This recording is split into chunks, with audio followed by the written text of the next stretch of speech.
Actually, Steve, if you want to bring Chewbacca back, I think I'm used to him by now. Okay. As long as you make sure he doesn't attack you. Oh, we're on good terms with each other. Great, We have an understanding. great. Glad to hear it.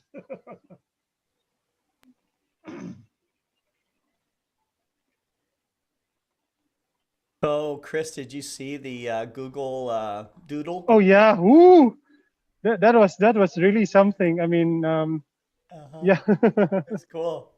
yeah, Jupiter and Saturn had given a high five. yeah.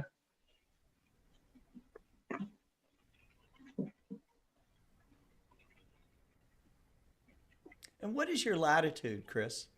I'm 10 degrees north. 10 degrees. Wow. Let's see what we're gonna have for Jupiter tonight. Are we gonna have some great red spot? Let's see. Among Jupiter. Okay. Oh, we're gonna have the great red spot. Yay! Yeah, we're gonna have the great red spot.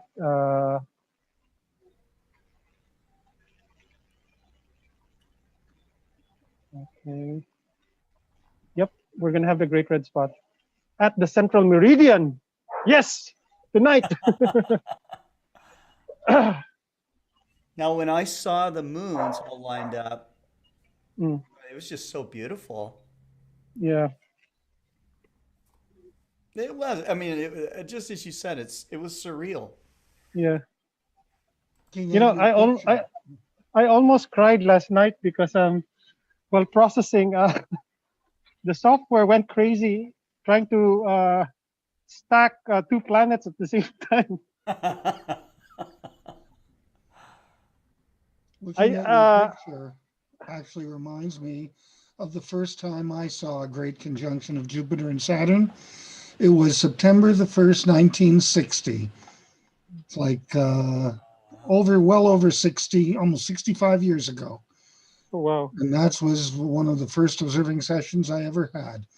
Got to see Jupiter, and then the next night got to see Saturn right next to it. Wasn't nearly as close as they are now, but it was wonderful to see.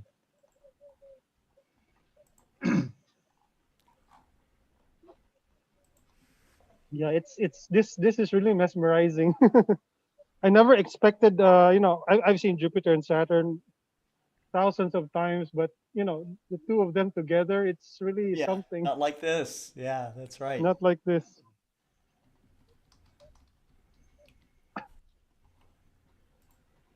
Okay, the sun's going down now. You can see the sunset now. Oh, it's beautiful. Yeah. Yeah. So I'll be putting up my telescope in about 2 minutes. Yeah. Yeah. It's now under the trees.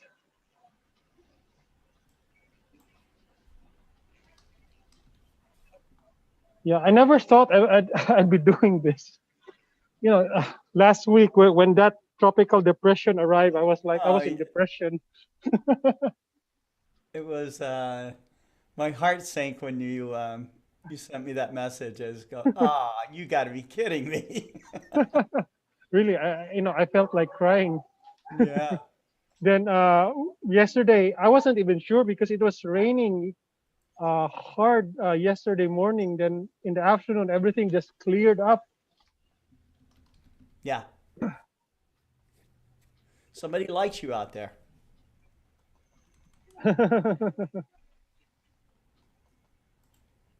Well, yours is by far the best picture I've seen so far of the conjunction. It's absolutely beautiful.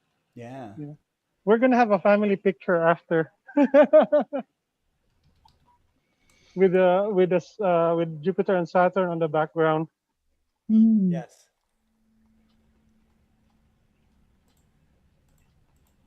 Okay. I've shared this broadcast with a lot of groups. Mm. Do you have a favorite group on I Facebook? already shared it. Okay, great.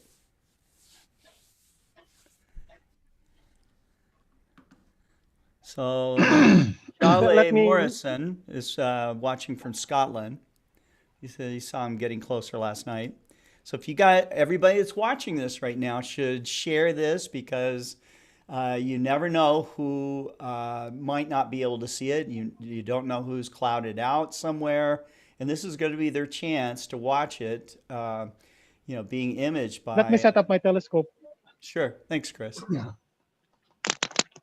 You're going to get a chance to watch it being imaged by really a world-class planetary imager, Christopher Go.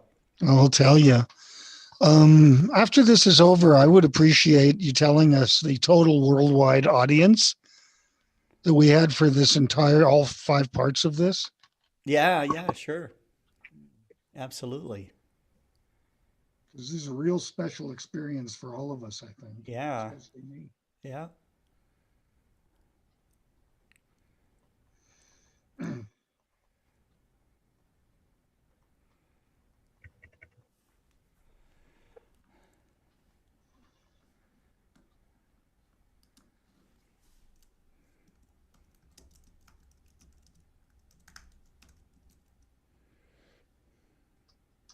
Looking at that picture and watching Chris set up his telescope, I get the impression, tell me if I'm wrong, this guy knows what the hell he's doing. He knows what the hell he's doing. Yes. I think so. Yes, he does. Gosh. Yeah.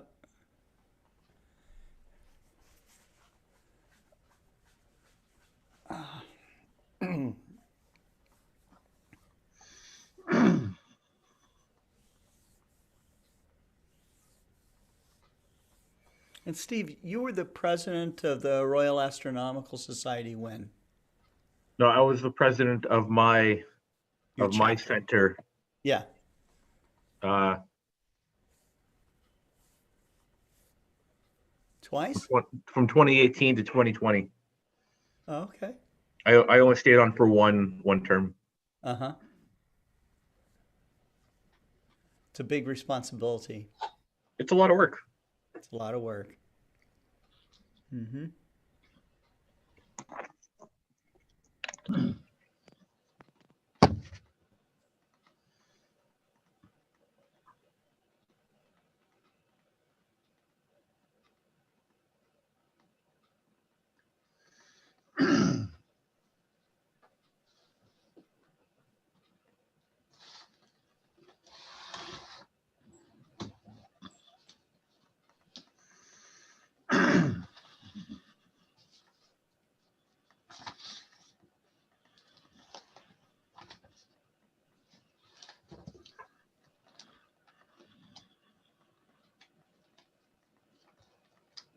Oh, there it is. We're almost ready. Almost ready, huh? Just for the sun to set and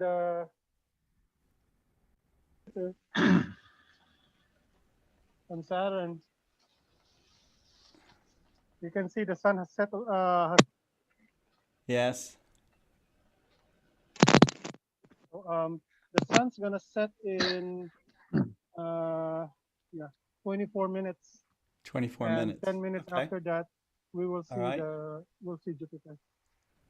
So what we're going to do, we're going to talk a little bit about your setup and what you hope to capture, and Sure. and then we'll go to like an intermission and wait for it to get dark for you. So, Okay. but we'll be burning the internet wires, so to speak. Yeah. I hope the collimation is good though. I'm sure it is. I'm sure it is. So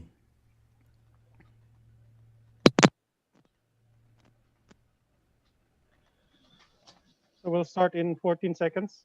13. Okay. Mm-hmm. Let me power this thing. Get things ready.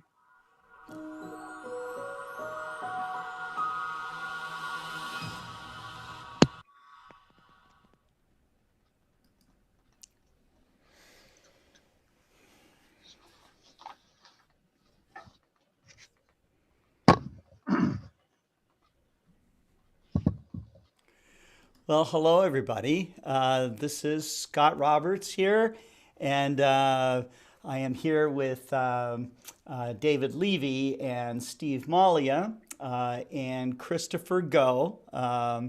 If you've never watched a global star party before, David Levy has been on every one of them. He gives wonderful commentary. He is often poetic. He sometimes sings. He loves the night sky, and he is loved by amateur astronomers and professional astronomers around the world. David is someone that loves to look for comets. He's found a lot of them, but his greatest enjoyment is looking for them. He has also found lots of asteroids, and he is someone that constantly is exploring the night sky, and he loves sharing the experience of it and the feeling of it. And so we're really lucky to have him on tonight. Steve Malia, I've known Steve for, gosh, it's going on 5 years, 6 years, something like that now. About that, yeah. Yep, Steve is the owner of Ontario Telescopes up in Ontario, Canada. He is a former president of the Royal Astronomical Society of Canada. His local center there in Toronto, Ontario, right? And then we have and the Royal Astronomical Society of Canada is co-hosting this event tonight or today. It's just very early. It is today, the 21st, the winter solstice and the summer solstice. I was arguing whether or not we should call it winter or summer because it's just a solstice. So, but it's what a solstice it is, because we have this incredible conjunction of Jupiter and Saturn. And to image it this morning will be Christopher Go. Christopher is in the Philippines. Where exactly are you, Christopher? I'm in the island of Cebu. The island of Cebu. Yeah. And it looks beautiful. It looks beautiful. You were showing us the sunset a little bit earlier, and the sun is going down. Yeah. So we have people starting to tune in from Sweden, and we have someone on earlier from Scotland.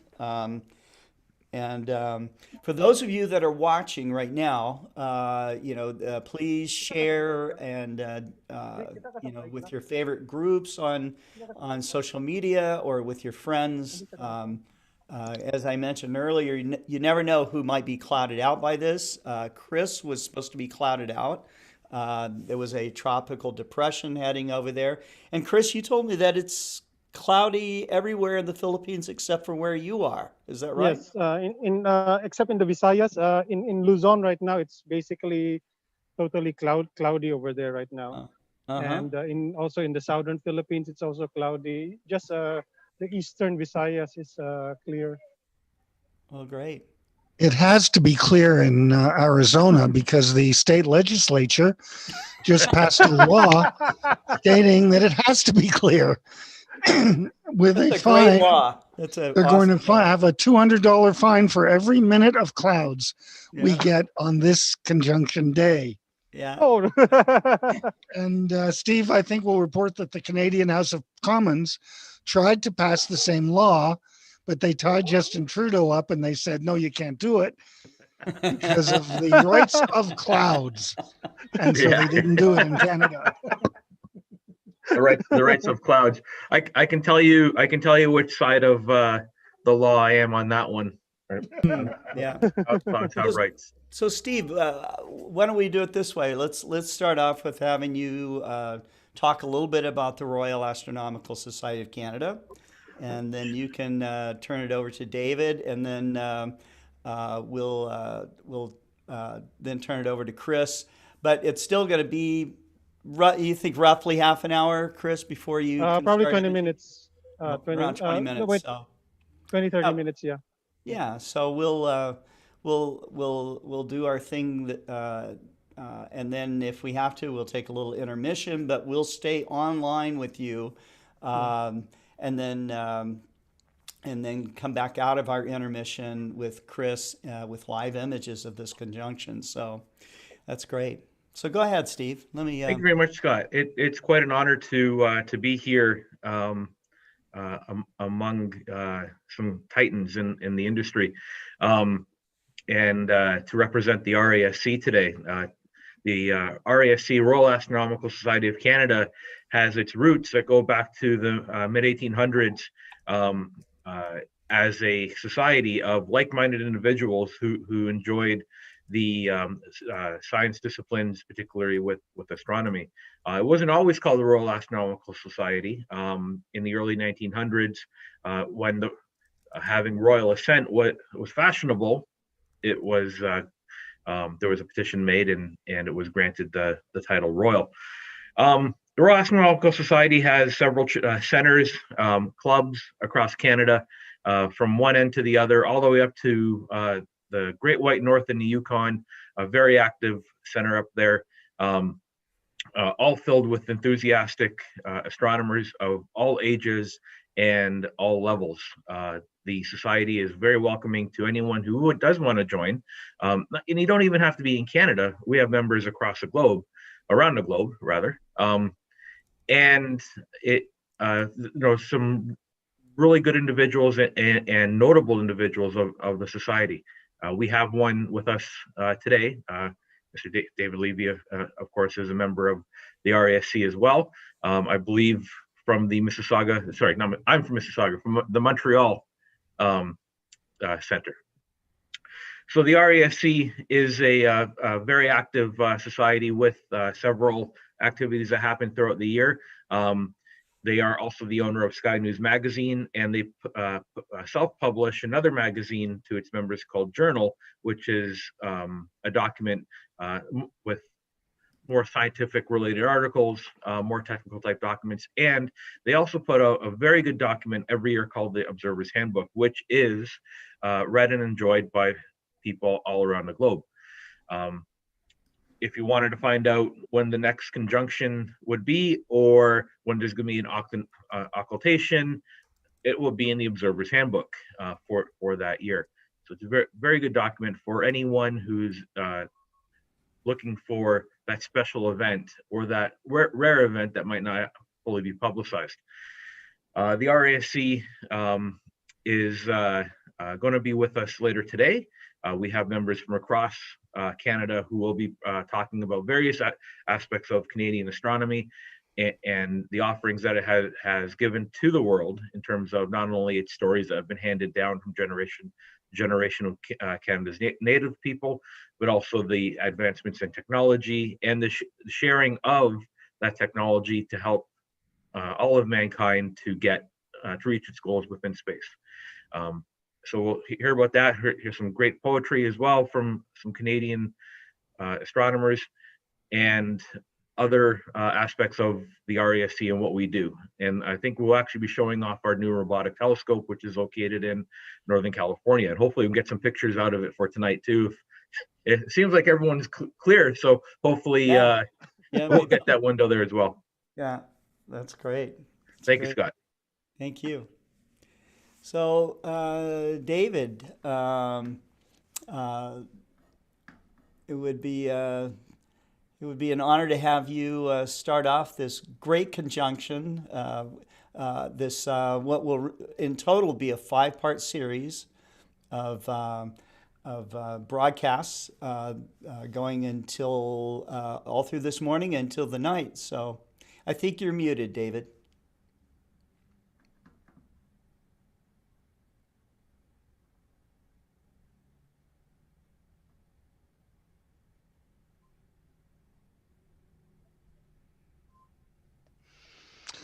Sorry about that, everybody. It was a nice way to start this is a wonderful way to start a long global star party for me to be muted, and which actually reminds me of a radio program I was on a few weeks ago. I had done a lot of these global star parties, and one of them I had actually sung a poem. Scotty made the mistake of telling me that it wasn't bad, so I tried it on this radio program. When I was done, the moderator of the program said, "Don't quit your day job." Oh. So I swore, it's not that funny, guys. I swore that I would never, ever sing anything again, again. especially at the GSPs. Not even "Hello, darkness, my old friend. I've come to talk with you again." Anyway, boys and girls, ladies and gentlemen, Mix, mix. today's the day. When the Finally. handbook came out of the RASC, an organization I dearly love, when the handbook came out, I was looking at Jupiter and Saturn and just how close they'd get together. And when the handbook said they would be a tenth of a degree apart, I couldn't believe it. I hired a lawyer. We sued the Royal Astronomical Society, and we lost because the Arizona state legislature took the side of the Observer's Handbook of the RASC, and they said, no, they're right. And so I had to pay them $20 billion. Oh, that's tough. And I can add to that that the legislature has since passed a rule that states that the sky must be clear tonight. And so far, the clouds are going along with it, but we'll see what happens. And if any of you believe anything I've told you up to now, I've got some land I could sell you somewhere. Okay. That's right. This is the day. We've been waiting a long time for this. And we're going to see a lot of pictures, and we're going to see hopefully Christopher's picture coming up. And it's absolutely incredible to see it. But, and here's the but, this is something that needs to be seen. This is not an event that really jumps out at you and grabs you if you just look at the picture or a video. You need to be out at a telescope and look at it. My wife Wendy and I are as excited about this as we've been about any total eclipse of the sun we've seen. This is something. And the other thing about the conjunction is that this conjunction is more of an astrological event than an astronomical one. And I know that Careful, the board of directors, careful. I know the board of directors is going to expel me again from the society for saying that. But I'm circling for a landing here. I'm going to make a point. The last time that Jupiter and Saturn were this close was in the year 1623. That was 7 years after William Shakespeare died, and the same year that the first folio of Shakespeare's plays was published, 1623. How many people saw that in 1623? Obviously, Shakespeare had died, so he obviously couldn't see it. The answer is zero. Nobody. Not a single person saw it. Scotty tried to do a global star party minus 100 and couldn't get it connected. Right. But the real reason that nobody saw it all that time ago was that there were no telescopes. And the other real reason is that it took place in broad daylight. This one tonight, right now, today, that Christopher is going to show us in just a few minutes is visible in the evening. It's gorgeous, and almost nobody's going to get to see it except all of us. That's right. I'm going to, and it's been a tradition that I usually do some quotes when I'm doing these introductions, quotes designed to get people excited about what's happening. The event is really exciting all by itself. If it's clear, I really prescribe going outside with a pair of binoculars, small telescope, and look at Jupiter and Saturn. It's absolutely incredible. It's absolutely mind-boggling to be able to see something that it is a miracle. And it reminds me of what Shakespeare wrote in Julius Caesar. He said when he had Calpurnia try to tell her husband, Julius Caesar, not to go to the Senate House that day because she had had a terrible dream about him being assassinated. And Julius Caesar said, no, I'm going to go. He went, and he was assassinated by Brutus and his gang. Calpurnius said, to warn him off, when beggars die, there are no comets seen. The heavens themselves blaze forth the death of princes. And all the astrology-minded people in his audience would have appreciated that. Shakespeare did not follow astrology. He didn't believe in it. And for the evidence that he didn't believe in it, I have, actually, for the evidence that he didn't believe it, there's Sonnet 14. And it's a very interesting sonnet that says, not from the stars do I my judgment pluck, and yet methinks I have astronomy. Shakespeare had no real interest in that, but he put it in a lot of his plays as much as he could because he knew his audience loved it. And he was a playwright and he wanted to increase the take at the theater. Things that we see tonight that we understand, that we think we understand, planetary conjunctions really do not teach us much about science, but they teach us an awful lot about history. Now, I think I would agree with the RASC before they throw me out completely, that modern astrology doesn't have much value in science, has no value in science.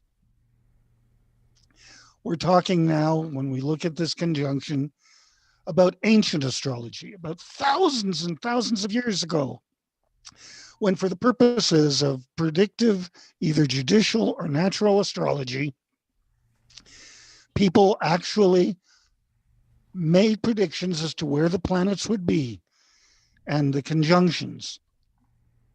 And when these conjunctions came together, it was a magnificent thing to do. There was a comet that came by every 76 years that thrilled the astrologers of ancient times and the astronomers of today. As Leslie Peltier, a comet discoverer who found 12 comets during his career, wrote one of the most moving parts of his book. He said, when within historic times, 28 visits by Halley's Comet have been recorded. On an early trip, it witnessed the defeat of Attila's Huns in AD 451. It arrived in time to preside over the Norman conquest in 1066. In the year 1456, the menacing appearance of Halley's Comet so alarmed the Pope that he decreed several days of prayer and established the midday Angelus, and with a great clanging of bells, he then besought the comet to visit its wrath solely on the invading Turks. But in 1607, it was watched by both Shakespeare and Kepler. And I like to think that it was also seen by Captain John Smith and Pocahontas in the frontier skies of Jamestown. But on his following trip around in 1682, the comet was observed by Edmund Halley himself, who probed into its periodic past and bequeathed to it an honored name that it can bear with pride throughout the solar system. By 1835, when it returned, fares down here on Earth has speeded up.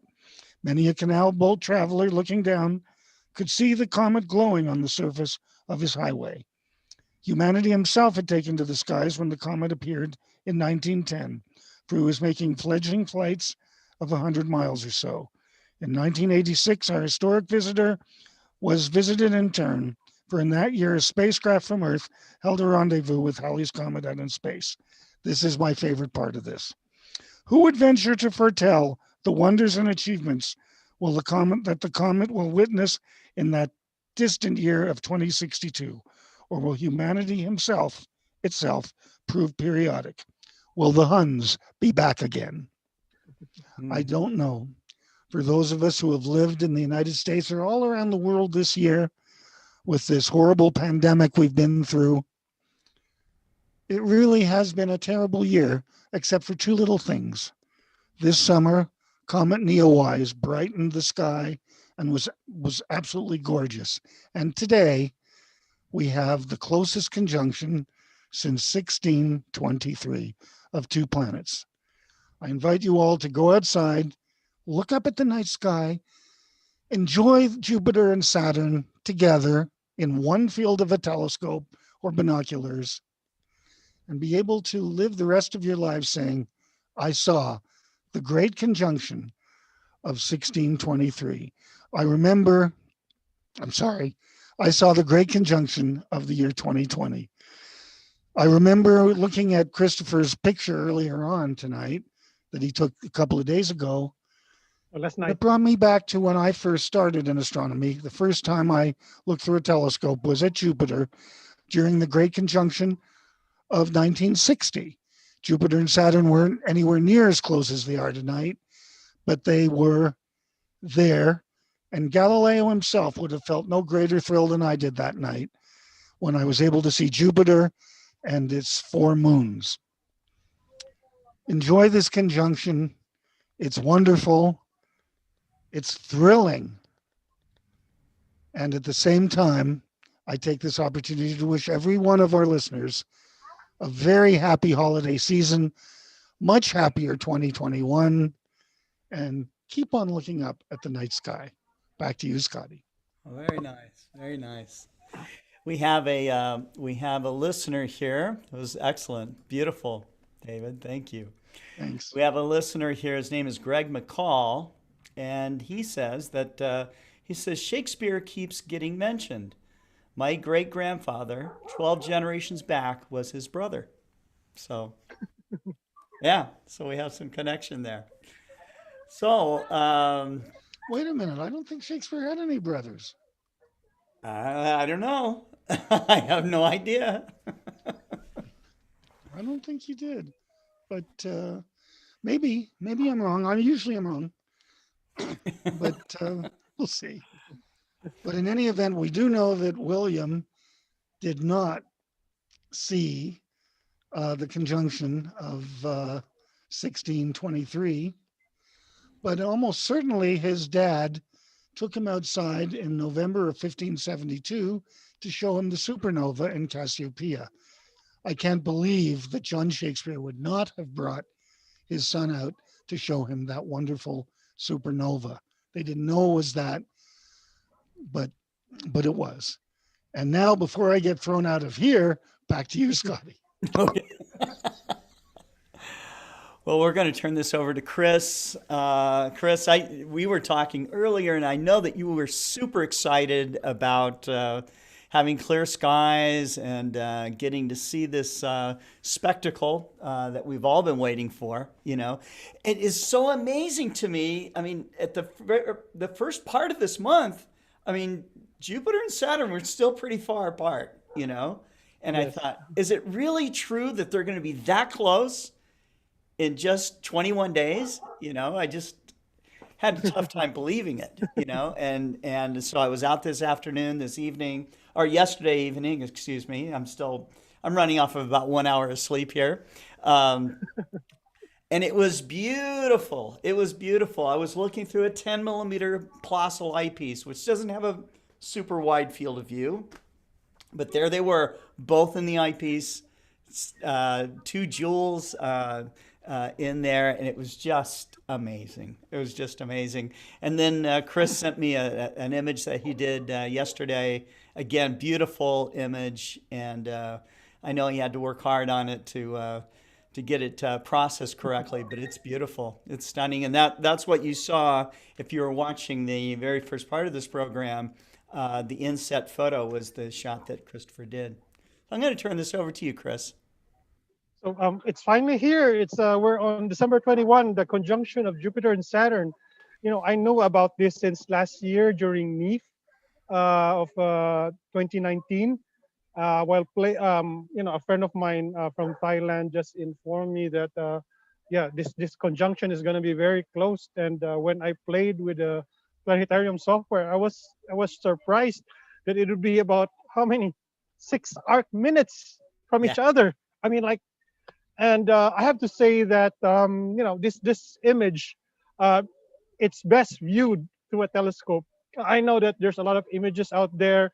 Nothing compares to looking at an eyepiece and seeing the rings of Saturn with Jupiter and its bands and its moons tagging along. It was an incredible sight. Last night I had the opportunity to see it. In fact, I haven't seen any planet for over a week because the weather here has been horrible. To cap it off, 2 days ago we had a tropical depression here, so I was so depressed. And it's just incredible now that we have clear skies. There are a few clouds on the horizon, but overall we have clear skies here in Cebu. So we should see something incredible tonight.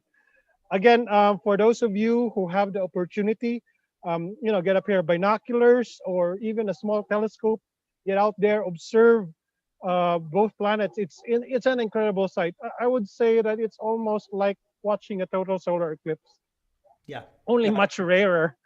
Yeah, much rarer. That's right. Yeah. Yeah, you could go For for a year and a half or so somewhere and see a total eclipse. yeah, You would have, we've been waiting 800 years for this. So this is a big yeah, deal. 800 years. But for those who are young, there's still another chance on March 15, 2080. You can actually see this thing, but early in the morning, at around probably 4:30 in the morning. You'll be able to see something similar. For those of you who are still teenagers now, you will be able to see in March 15, 2080. But for most of us here, I don't think we'll live that long.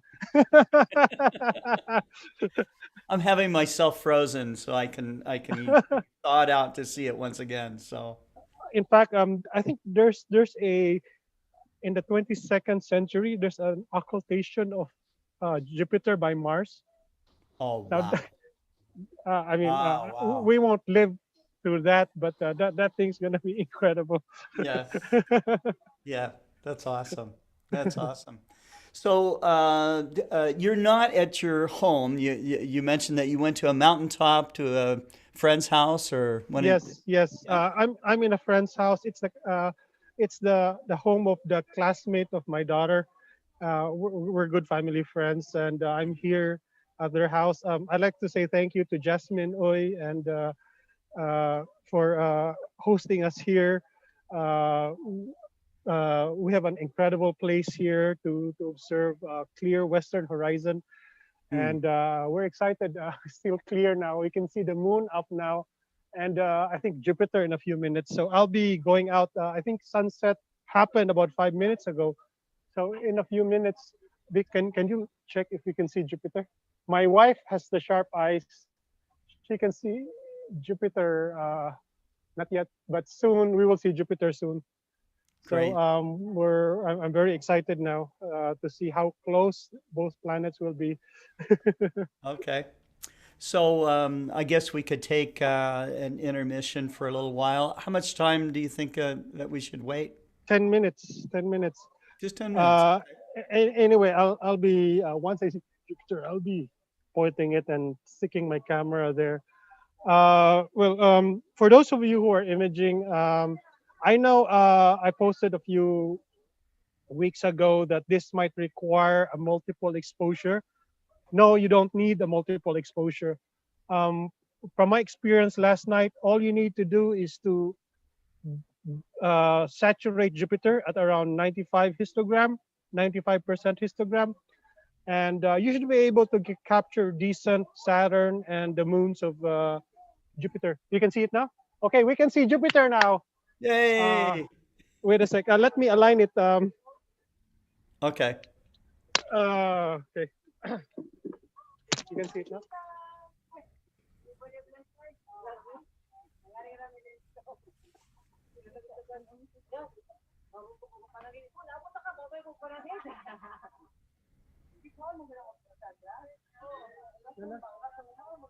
Can you point it here?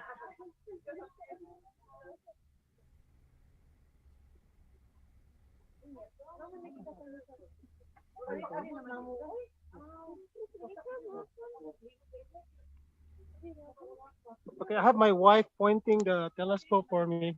Okay. Great. Done. It's still hard. It's still up.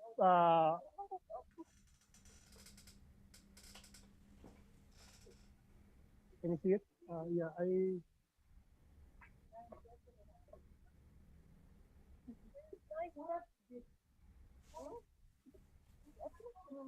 Okay, okay. Careful the cables. Sabi.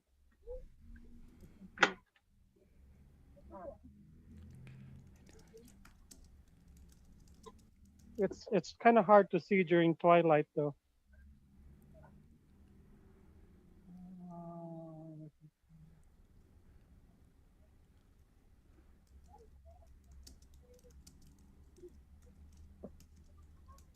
Yeah, I have a couple of friends with me right now.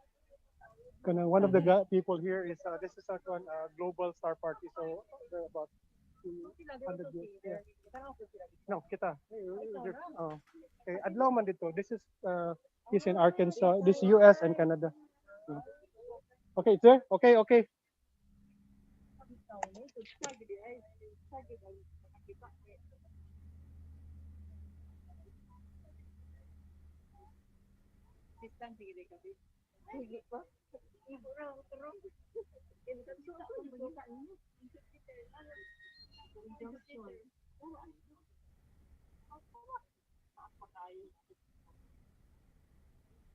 Yeah, so they can see it now.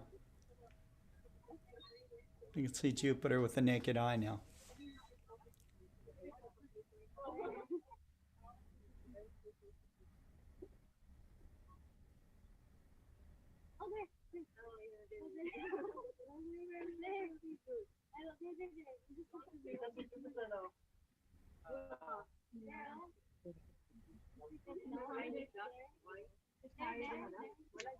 Yeah, we can see Jupiter now.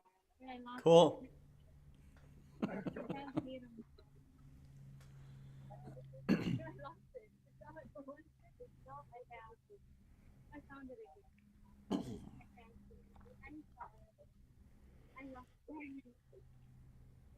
It's still difficult. Hey, Scott, Yeah. I'd like to add to David's list of things that we did get, good things we got in 2020. And what was that? We got Luke Skywalker back. Yes, we did. Yes, we did. You had Chewbacca with you a little while ago. Yeah, we had a job we had to take care of. Last minute delivery before Christmas. I noticed he wasn't wearing a mask, though. We got tested ahead of time. You got tested ahead of time. Where?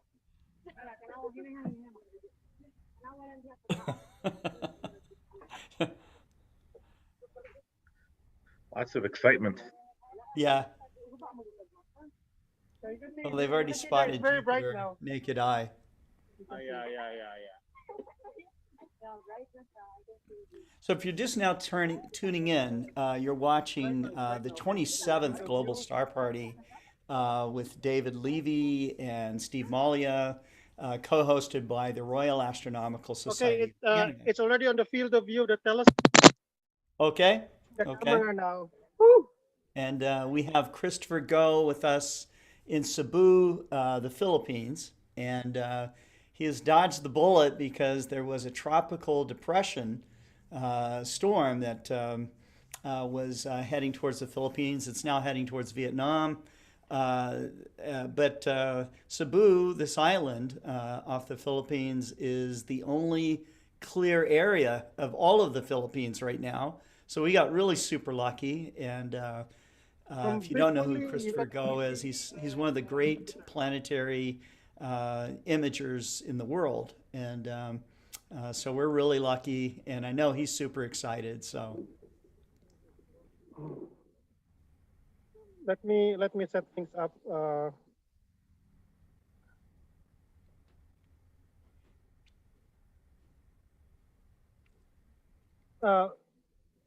Can I share my screen? yeah, go ahead.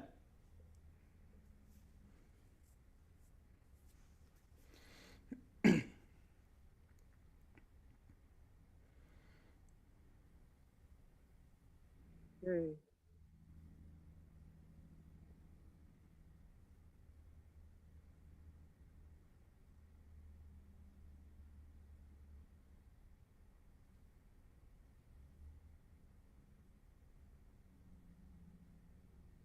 Oh, there it is. Okay, now to move the. Oh, So yeah, it just needs to be focused. you can see the out of focus image of Jupiter now. I wonder what's going on.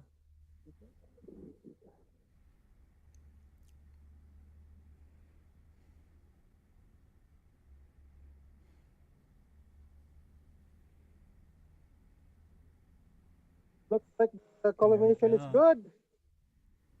Okay. So now there's Jupiter. Now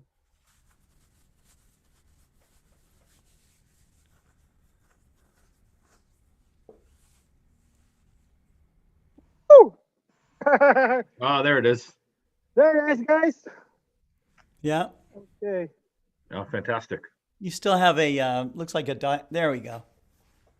There we go. Look how close they are.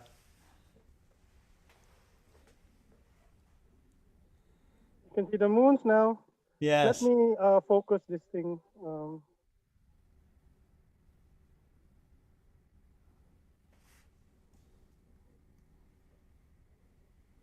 Oh, you can see that it's boiling. Unfortunately, it's quite low in the sky right now. Oh. Is that the great red spot that we're seeing right there? Let me install the focuser.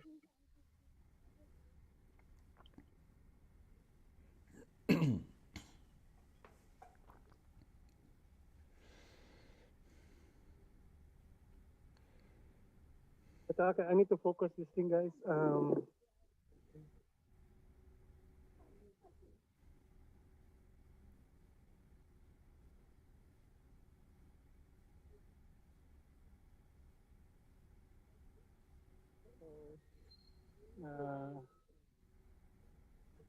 the collimation is good.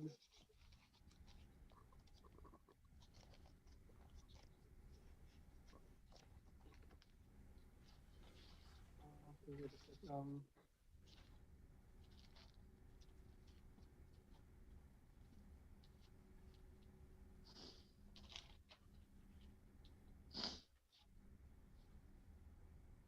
It's a little out of collimation, but let's see.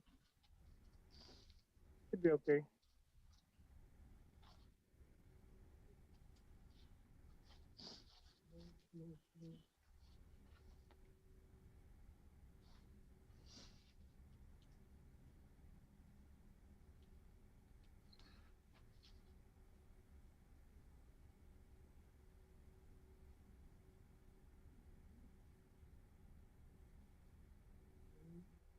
There we go.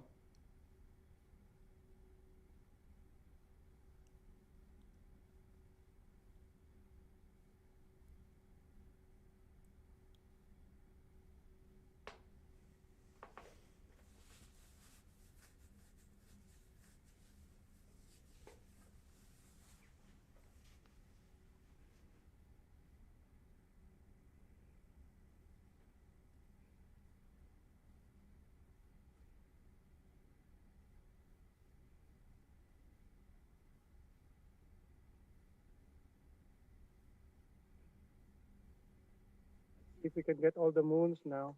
Yeah.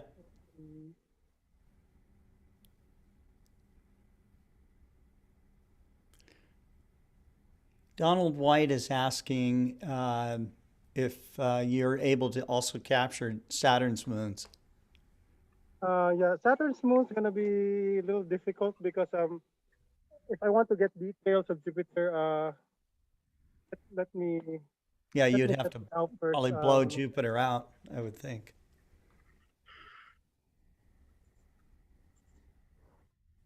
How I image. Let's see. I have to get histogram to 90%. Okay, around 90%.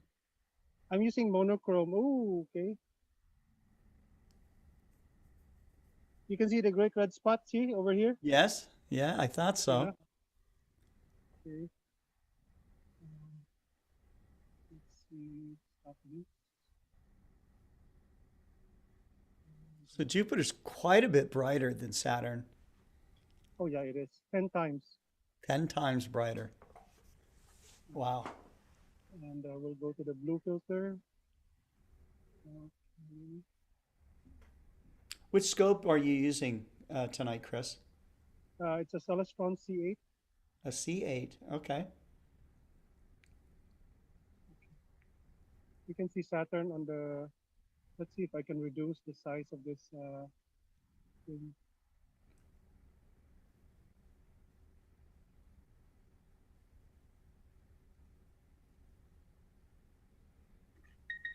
Oh, you can see the moons. The great red spot is very prominent here. Exactly where is it? If you can point it out. Oh, wait, let me place this in the. We have some people that are saying they don't see it.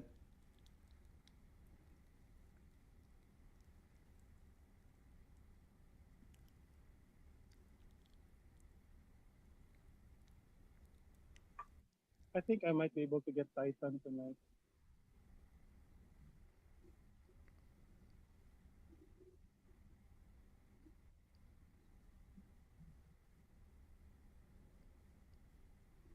There You we can see go. this dark thing over here. That's a great Yeah. red spot. Yeah. It'll be much clearer after processing.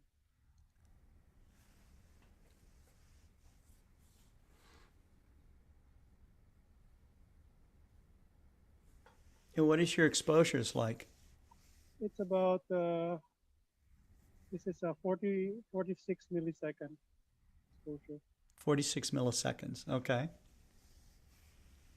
Let me frame it well.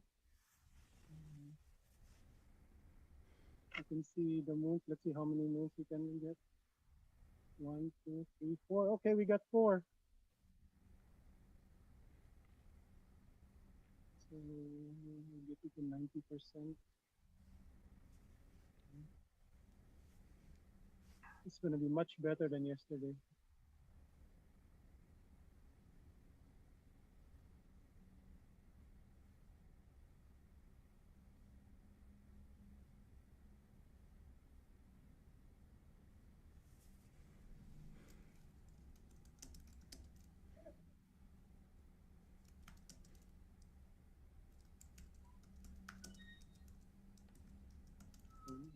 Red.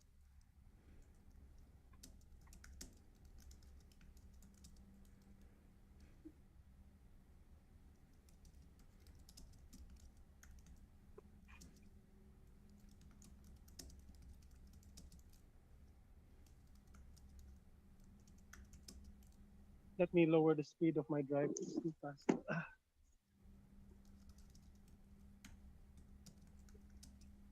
Should be okay.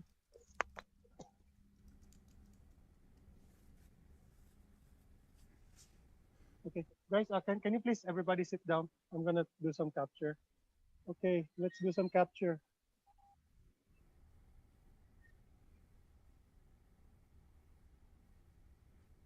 Sit down. Okay.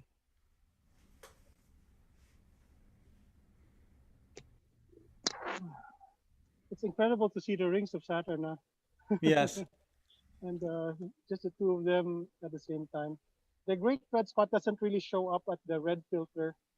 It will show up on the green and the blue filter. Right.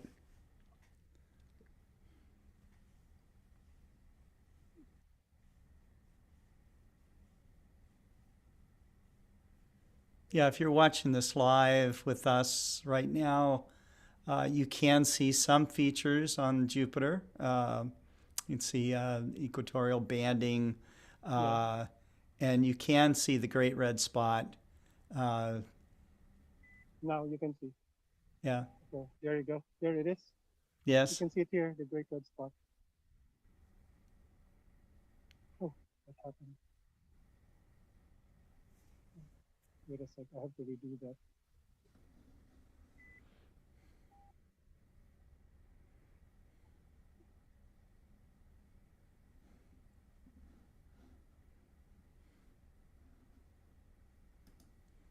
I just have to make sure both planets are in the field of view because uh,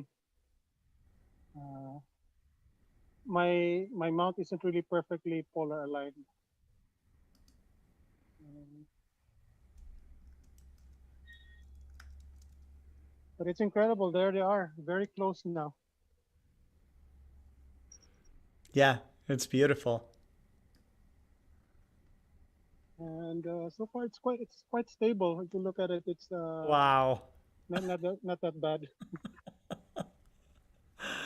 It's beautiful. And the rings are I'm distinct. It's flashing not. back to when I was visually looking at it. It was just so amazing, you know? It's Yeah. like one of those moments where you just go, this can't be real, you know?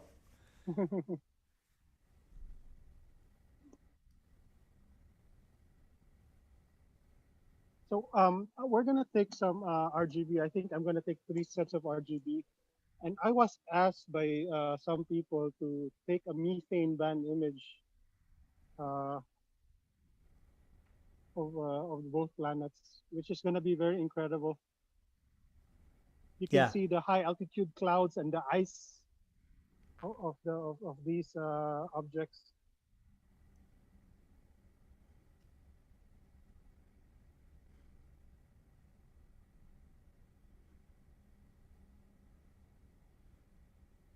And to think right now, Jupiter is less than 30 degrees.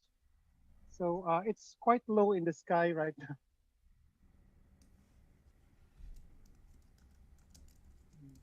Mm.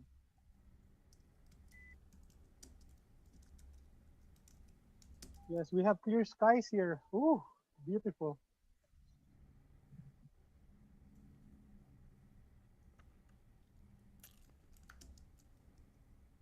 It's nice. Look how steady it is. You can actually see a little boiling, Some. which is, yeah, some. We had good skies here in Arkansas too. That's good. Yeah. So you don't really need to do separate exposures. I know a lot of people were complaining that if you're doing a separate exposure, then you're doing a composite.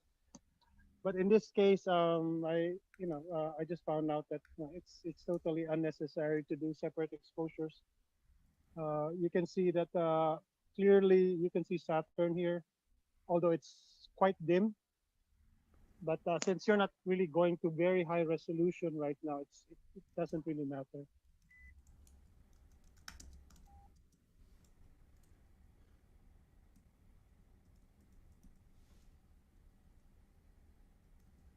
It's just incredible now. So 2020 isn't really that bad.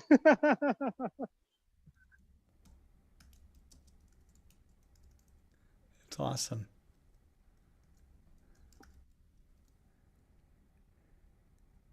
So at least I can say I have data for tomorrow. Oh, once this is done, I can say that yeah, I was able to do it. It's incredible, man. Yeah. Plus we have the great red spot. Plus, you got the great red spot. Yes. You'll notice that the southern actually right is north here, and what is it? Yep, the the southern equatorial belt is actually bright. Uh, this year, the southern equatorial belt experienced some fading, so it has less color than usual. Yeah.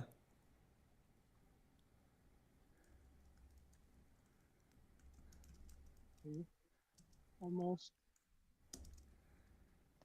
but still, really, nothing can compare to the visual view. Chris, these are absolutely gorgeous images, and Yes. really, really, I'm enjoying looking at them. But I agree with you. There's nothing to compare with the visual view. I do want to take this opportunity to correct something. I made a big mistake earlier. It turns out that William Shakespeare did indeed have three younger brothers. So Mea culpa. I am sorry and I apologize for the mistake. I will refund all of your money immediately. Uh, I have a couple of people here waiting for me to finish imaging. Then we're gonna do the eyepiece view, which is gonna okay. be which is gonna be incredible. But really, looking at this right now, it's surreal to have both planets here at the same Yeah. time. So this width is 6 arc minutes, right? Six. Well, actually, the closest will be 3 hours from now. So, but we're about probably 6+ arc minutes right now. Okay. That's zero point 0.1 degrees. 0.1. 0.1 degrees. That's about a fifth the diameter of the moon. Now, Right. now I have to do something right now while imaging. So how far? I can actually see Saturn separate from Jupiter. Yeah, it's visually. So Yeah. it's not really a both planets will merge into one. No, there's actually a separation, a clear separation between the two planets right now. Yes. Yeah, even at its closest. I really thought that Saturn would disappear, but right now, no, it's not. It's there's yeah, it's actually separated. There was some early reports when they were talking about this opposition that they would appear as like one No, star. conjunction, conjunction. No, Yeah. conjunction, not opposition. Opposition I'm sorry. happens That's right. when yeah, Conjunction. Sorry. yeah. So we'll Sleepy. I'm sleepy. that myth was wrong. Uh, Yeah. it's not one star. I even said that probably a couple of times that you will see one star.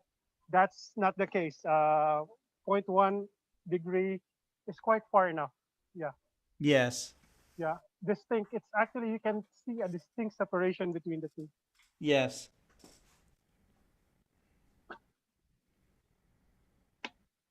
Let's see. Let's see if I can take a picture.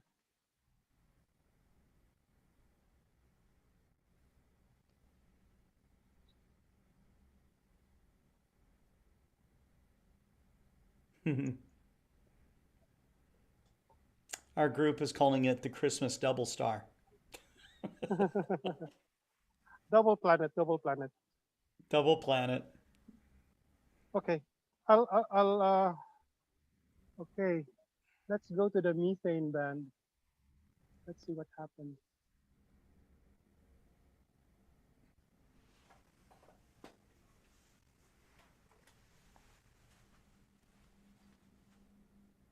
Ooh, interesting. Interesting. Interesting. Now, That really makes the rings of Saturn pop. yep. You know, ice, ice are bright, and also in Jupiter, you can see the great red spot bright in methane band, which is so what it's supposed to be. Um, Scott, I'm gonna send you the image of the Okay. so you can post it later on. This is from Great. my um. Did you get it from Skype? Yep. You can zoom in, and it's really two distinct. You can see Saturn on the right. Oh yeah. So guys, this I is got. I have your yeah. telescope. I can see. Here, let me download this image. So what we're doing now, we're taking an image of Saturn and Jupiter using a methane band filter. This is about 890 nanometers. This is a narrow band filter. Vic, can I get a favor? Can you cover the telescope? I need to take dark frame. Cover. There's a cover. No, left cover. Can you cover the telescope? You don't have to ayaw lang ibutang kuan lang, just place it over the telescope, the front. Sorry, I need to take some dark frames. Okay, you can remove it.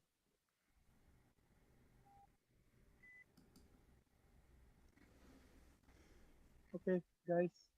So yeah. Okay, one last image.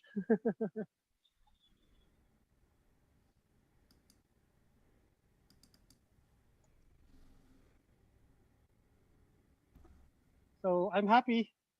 Yeah, I'm happy too.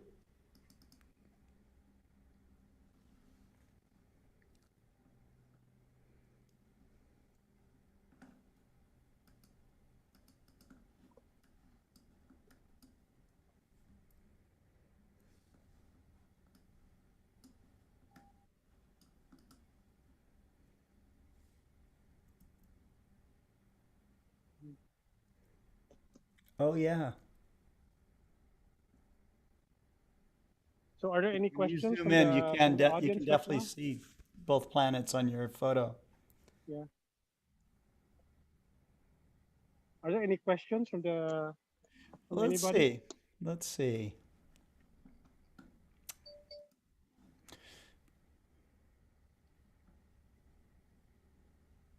Some comments. You know, the methane band looks so cool. Um,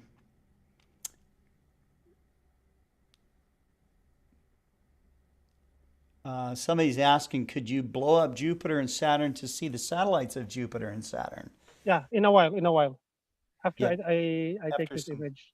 It's not really blow up, but increase process. the gain. Yep. So we can make it brighter. Somebody wants to know what you're using for auto guiding. Are you auto guiding? No, I'm not auto guiding. I'm manually guiding. Manually guiding? Okay. Um,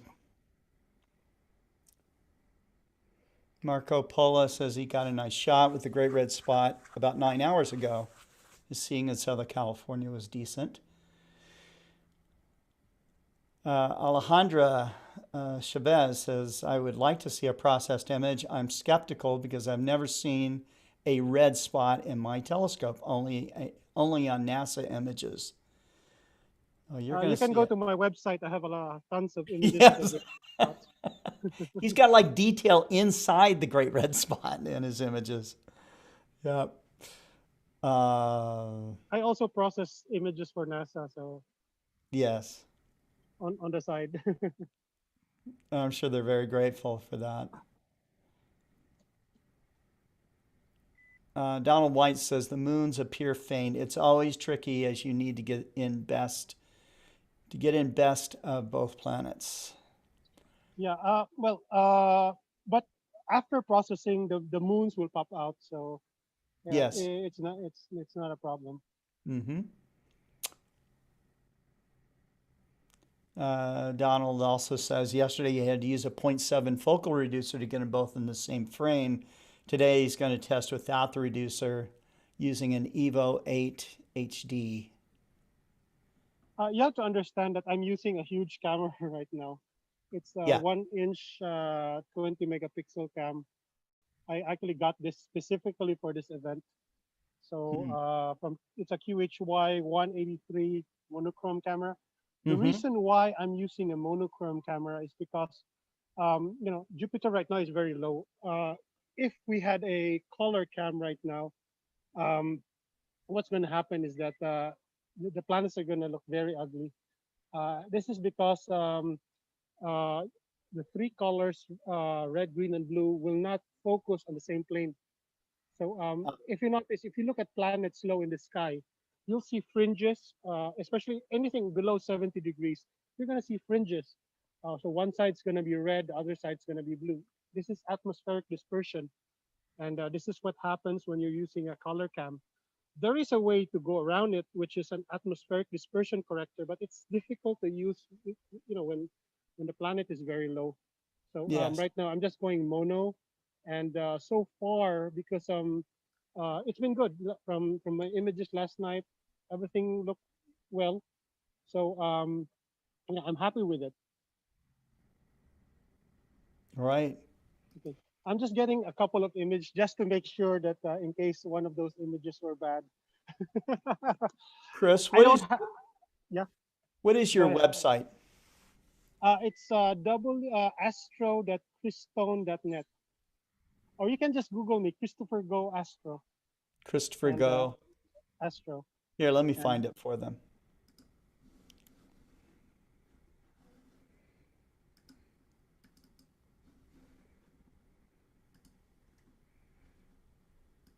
And by the way, speaking of Google, you got to see their Google oh Doodle. yeah, oh it's Yeah, so yeah. cute. It's It's so got cool, man. Jupiter and Saturn doing a high five as they're reaching conjunction, and Saturn's holding its rings above its head like a hat. It's cool.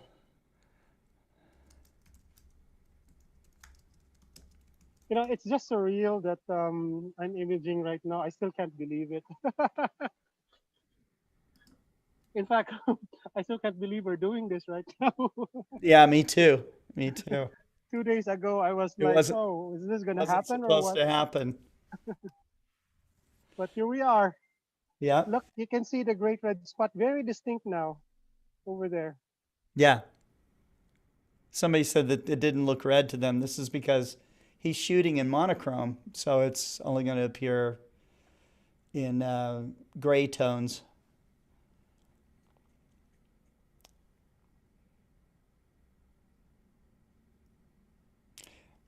Paul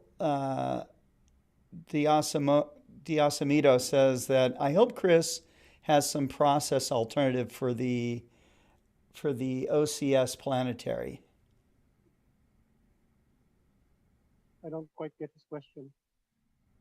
I won't be processing this till I get home, so this is not going to be fast. I Right. need a bigger computer to process this. Oh yeah, This but this you is can this really is see the great red spot right now. It's yeah easy. yeah. It's Let's easy. let's zoom it. Okay, a second. Let me. This is 100%, so you guys could see it.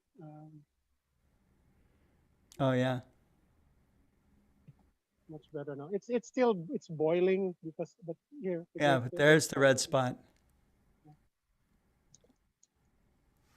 So it's we'll see how it goes at post processing. Oh no, here you can see the great red spot here. It's Yeah. it's dark in blue filter because yeah it's Yeah. red. Yeah. But in red it's you cannot really see anything. Let's see the moons now.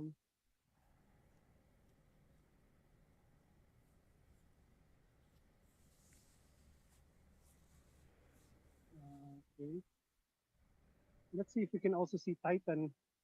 So we'll crank up the gain. Can you see Titan? Where's Titan? Titan's difficult to see. Oh yeah, look at that though. See the moons. Yeah. Looks a lot different than what I was observing this evening or yesterday evening. It's still this evening for me. Oh, there's Titan. Oh, Wow, look at that. okay. Oh yeah, you can see one of the moons of Saturn. Yeah. Let's increase this.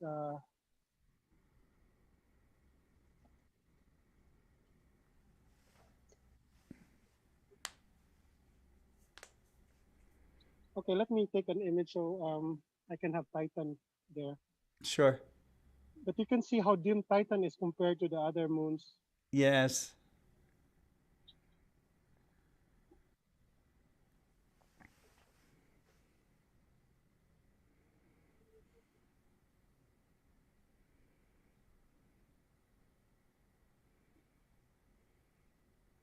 This is cool.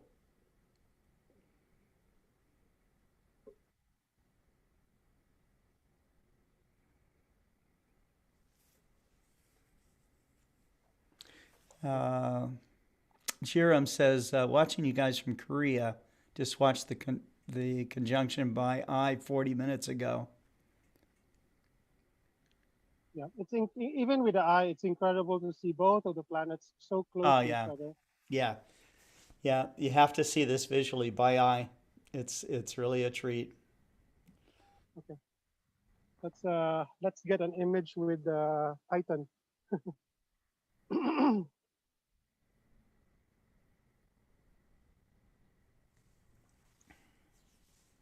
Incredible. Not a Yep. cloud. Not a cloud. You have good karma, good Steven, astronomers' karma. why are you up so early? Me? No, Steven. Oh, Oh, why not? Miss an event like this? yeah, yeah. Steve kept telling me it's just like when we were in college, Scott. Yeah. Scott's more hardcore than I am. He hasn't gone to sleep yet. Yeah. I did lay down and shut my eyes for a few minutes. I was trying to help you out, Scott. Well, if you think about it, the next time we're gonna do this will be about 60 years from now. So Oh yeah, I'll be 121 years old. Yeah. just have yourself frozen, Scott. Okay, I'm going to. Me and Walt Disney. I'll be right next to him. I have a friend who's actually a rock star. And in the '90s, he was in a very famous band in Canada. He went off, had a great solo career.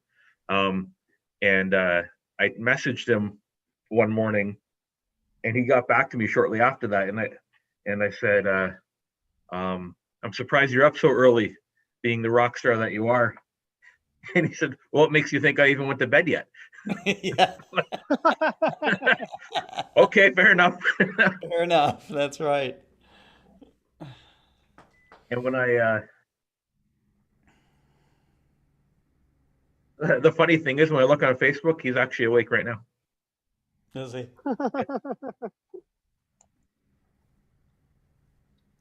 Yeah, you got to share this with them. This is a great view. By the Yeah. way, everybody watching this, you should be sharing this with your friends and your groups that you like. There are people that are clouded out around the world, and this will be their only chance to see this. And this is a live view, so please share and like and subscribe, whatever you got to do to get this to your friends and people that you care about, and also the people you don't even know. The people that will be inspired by seeing this, it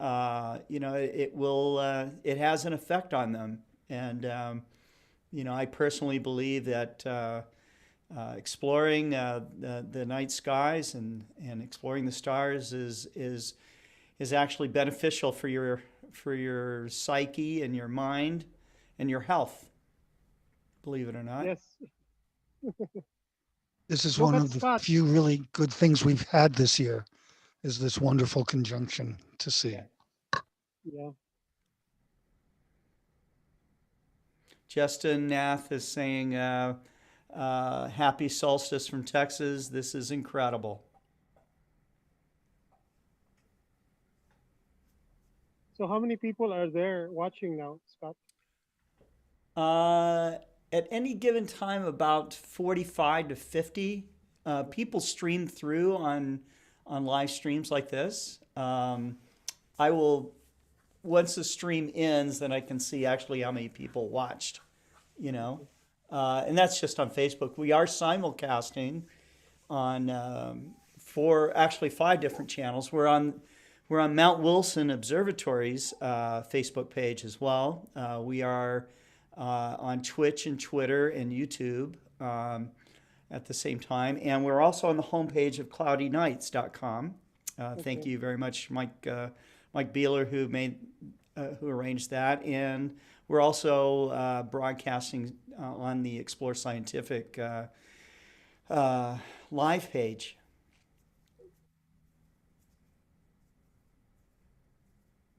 Okay. But the I'm happy I stats that have. I usually report are just the Facebook ones. Okay. You almost feel you can just reach out and grab onto Jupiter and Saturn there and just sort Yeah, of visit it like Voyager did, you know? yeah. I would It's Oh like to yeah. see so, Jupiter and Saturn like this all the time. yeah, it's so wonderful.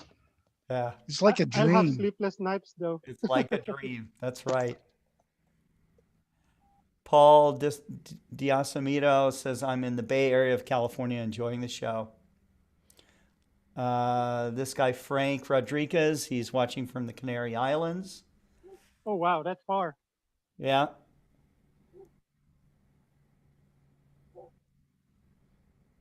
Is anybody watching from Montreal? I don't know. I'm sure that there's some people from Canada. Uh, this person goes by the name of Static, is watching from Denmark. We have a person watching from Korea. Um, not everybody's identifying where they're watching from, but it's fun to see that when they chime in.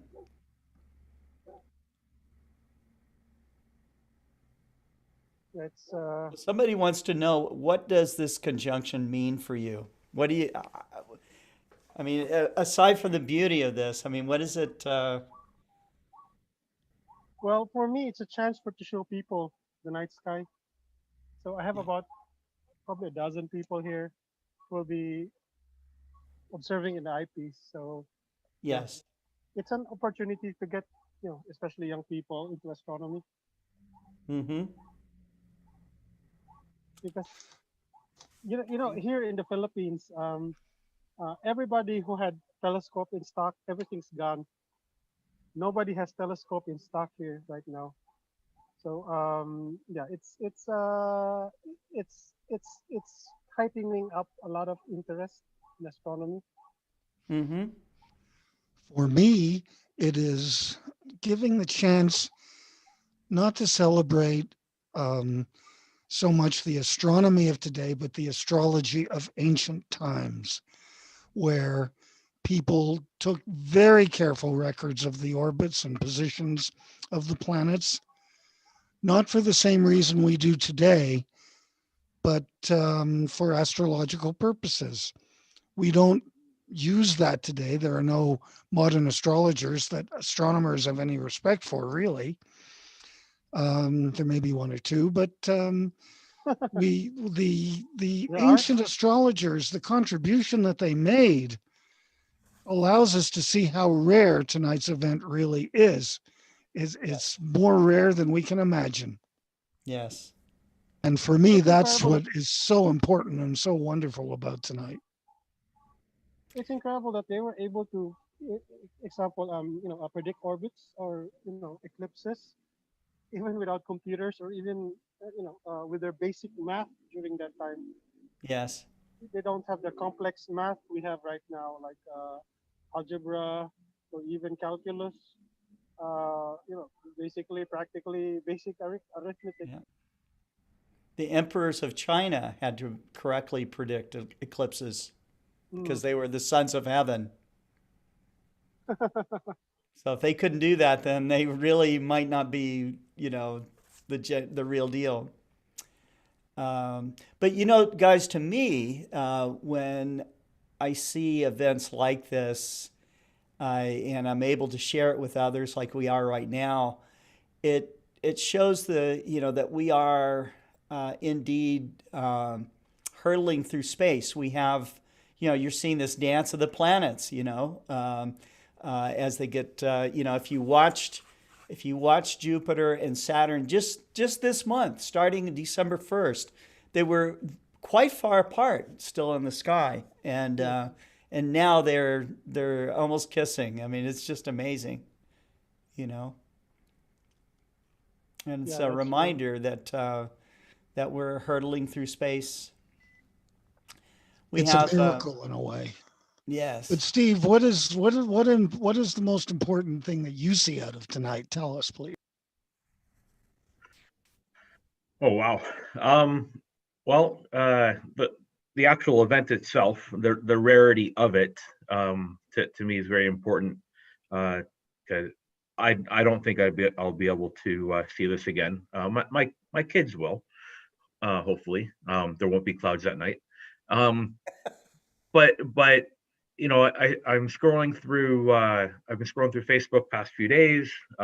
Even as we're talking tonight, I'm going through my social media channels, and there are several images already being posted, right, from tonight, and also for the past couple of days. And it's one of those events that bring people together and get people interested in astronomy, and also make them aware that this is taking place. And that's just done through the outreach efforts of individuals that want to share such a great event. And to me, that is very important, just as a society as a whole, globally, the fact that an event like this that's taking place as far away as it is from where we are now, that it can try to bring a few people together. And I think that's a very positive thing that needs to be recognized and celebrated. That no matter where you are, what you believe in, what your beliefs are, what you call a star or a planet in your language or beliefs, it's all the same, and it's there for everyone to enjoy. And no matter where you are, the stars are there. They're always that one constant that helps bring us together. So that's what I'm getting out of it tonight, and a lot less sleep. Thank you. That's very wonderful. Thanks, Steve. So Thank we you, Dave. have, that's awesome though. We have people watching. Let's see. Once I asked where people were, a lot of people chimed in.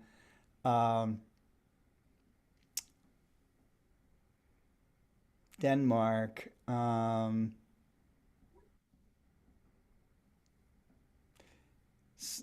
Bay Area, California. Perth, Parks, Australia. The Parts UK. Australia. Yeah, India. The Netherlands, Rancho Cucamonga, California, just below Oh, I have Mount some friends Wilson. there. Yeah. I think the one in Rancho Cucamonga is Padma from Space SETI Institute. Says And Ann the one in Watson. Parks is John Sarkisian. Hey, hi, John, from Parks Observatory in Parks, New South Wales, in the That's great. dish. That's awesome. Lots of North friends there. Carolina. Ralph Smith from Australia says it's raining there. Glad we're able to bring you some Oh images. yeah, unfortunately, yeah, I saw the big cloud through Sydney. It's yeah, not good there. But yeah, it's clear here. That's right. Anyway, guys, I may have to switch this off because I have to show Okay. a couple of people here Okay. the, the visual view. I also Yes. need my visual view and my Sure. visual fix on this. So Thank hey, you, Chris. thanks for being here. Here's a last look of both planets. I hope you get clear skies in your end. But I have some people here waiting to see the incredible view of both planets. Oh yeah, they have to see it. That's true. Yeah. Yeah, we got Philippines, Connecticut, Hawaii, Cleveland. They're watching from all over the world, so it's really cool. And people are saying thank you. And we thank you very much, Chris. I was so excited to get your Skype message today to let me know it's going to be clear for you. And when did you say that the planets will be at their closest? I think 3-4 hours from now, so it'll be probably in Europe and Middle East. So Okay. that'll be the best time.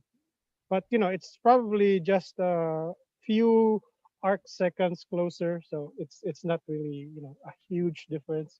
Right. Yeah. Okay, guys. All So right. Thank you. thanks for being here, and I'm happy to be here with you guys. Thank you. Thanks for sharing and going through all this Good effort. night, Chris. Thanks for joining. Okay, okay, David. Hey, Steven. David. See you, Take Christopher. care. Good to see you again. Hope to see you soon. Okay. Bye. Bye-bye. Bye-bye. Bye. Hey, Scott. The Yes. the 21st is a day where there's been a few other things that happened or have happened. Okay. 5 years ago today was the first successful landing for SpaceX of their Oh, wow. of their Okay. booster 5 years ago. All right. Again, it's another one of those events that's seared into my brain. Sure. And I remember how excited I was watching it. It was at night. I think it was about 11 o'clock local time for me Yeah. when I saw that. And I remember jumping up and down when I Yeah, saw it because it land. was just like impossible that could happen, you Yeah, know? it Right. it was a thing of science fiction, right? Yes. It was the type of thing that I remember watching as a kid in Thunderbirds Go, right? Right. I think it's it's events like this, right, that take place that help inspire, right, stuff that will happen in the future, right? That's true. Right. That is very Um, true. so there's someone who's watching or will be watching today, right? Who will remember this awesome event and and be led down that path, right? Yes. In engineering or the sciences, or as a visionary and have an idea, and they'll say, what got you into it? And say, I remember looking through a telescope and I saw Jupiter and Saturn together. Yeah. Or I was on a virtual star party and I saw Jupiter and Saturn together. Right. And David, They'll be doing an EVA, yep, tightening a bolt on some satellite or something, yeah, and well, flashing back to thinking about this. Yeah. landing on Mars, or he'll be on he or she, sorry, will be on a team sending robotic spacecraft to Jupiter or Saturn, right? Or to explore Titan, right? And it's all going to be because of this broadcast or this event. So, David, you asked me like what this means to me. This is what this means to me, and I don't mean to be sentimental about it, but this is what kicks off that type How of, could you not be though? yeah, I mean, so right. So yeah. and this is, to me, this is what really helps kick off those Thank, fantastic events that we witness, right? As just beings on this earth, right? Like, wow, that's amazing. Where did you ever get that idea? Well, I read this book, or I saw this picture, or I listened to this lecture, and it just got my mind going, right? So I look forward to seeing that interview of somebody saying, this is what I saw on December 21st, 2020, right? And it kicked it off. yeah. Thanks, Steve. I can add a dandy to your list of important things on December 21st. On December the 21st, 1968, Apollo 8 was launched to the moon. And a few days later, on Christmas Eve, the three astronauts quoted from the book of Genesis as they orbited the moon. Can you imagine that? I think everyone on the planet who had a TV was watching that night. Oh, And yeah. that was on December 21st, this day, 1968. Yeah, it's amazing to think of where we've come from, 1968 to now, right? Yeah. And the technology that we've developed. Something that I'll talk about later today is there's an event that happens in Ireland at a place called Newgrange, and it is a observatory of sorts. It's a ancient burial ground. It is a place from 3200 BC, so it predates the pyramids, it predates Stonehenge, and there's at the entranceway, and I'll show this in a picture later, right? There's a box above the doorway. Right? It's not that big of a box, but it's there. It's called the light box. And on the 21st of December, right? It's the only day that it happens. the sun is perfectly lined up with this box, and the light comes right through and illuminates the entire hallway. And that was a signal that it's the solstice. And it, you mentioned earlier about these types of events being recorded, right, for specific purposes. People would know when to plant their crop and when to harvest their crop based on the movement of the planets and the moon. Our survival. Survival, right? That was their calendar. This is another example of that, and how important astronomy has been to mankind, right? For all these years. So plus when some of these rocks are massive rocks. So to think 5,000 years ago, right, that they were moved without the type of technology we have now is just something that's pretty amazing. But that's a whole other discussion, and there's TV shows dedicated to that kind of stuff too. I won't say the year, right, on this one, but it's also my mother's birthday again. Happy birthday, Mom. Yay, happy birthday, Mom. Okay, so this has just been our first segment of 5 segments of the Great Conjunction and the 27th Global Star Party.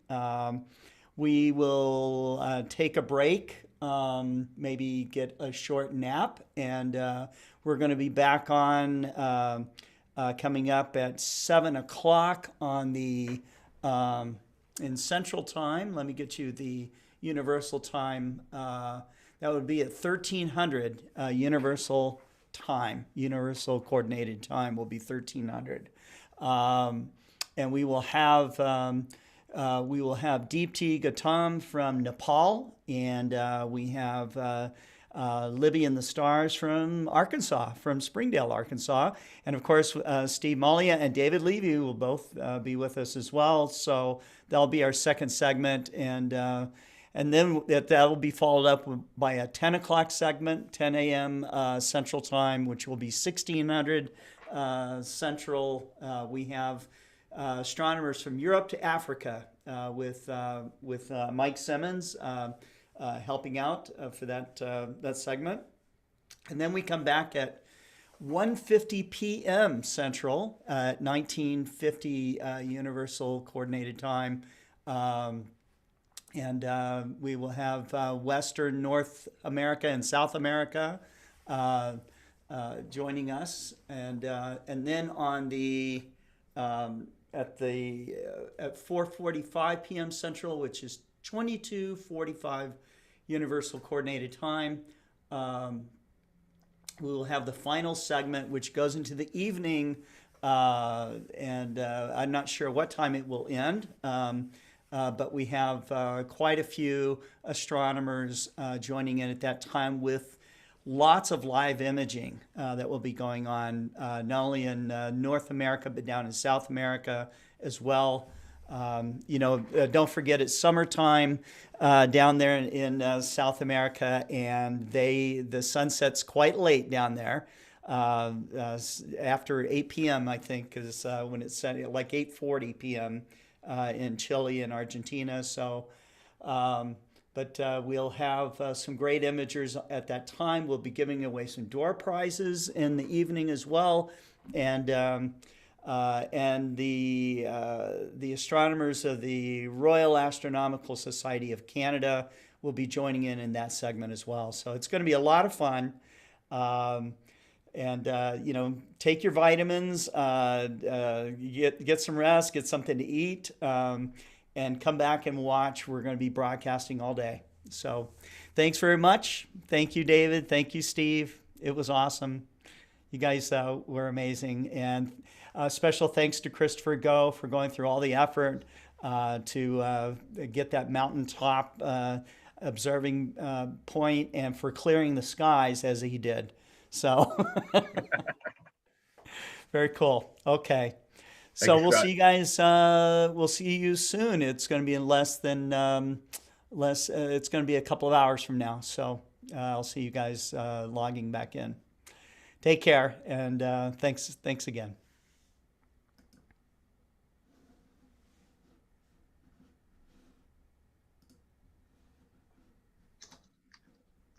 That was brilliant. Steve, thank you. You did a brilliant job. It was a wonderful, wonderful evening.